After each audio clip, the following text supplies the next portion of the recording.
আমি আমি হাফিজউদ্দিন আহমদ বীর বিক্রম সশ্রদ্ধ চিত্তে সশস্ত্র চিত্রে শপথ করিতেছি যে আমি আইন অনুযায়ী সংসদের স্পিকারের কর্তব্য এবং কখনো আহত হইলে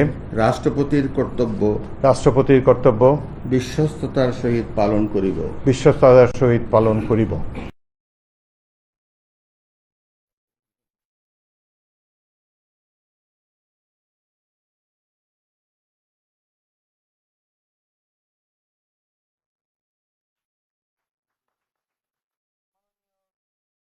আমি ব্যারিস্টার কায়সার কামাল সশ্রদ্ধ চিত্তে শপথ করিতেছি যে আমি আইন অনুযায়ী সংসদের ডেপুটি স্পিকারের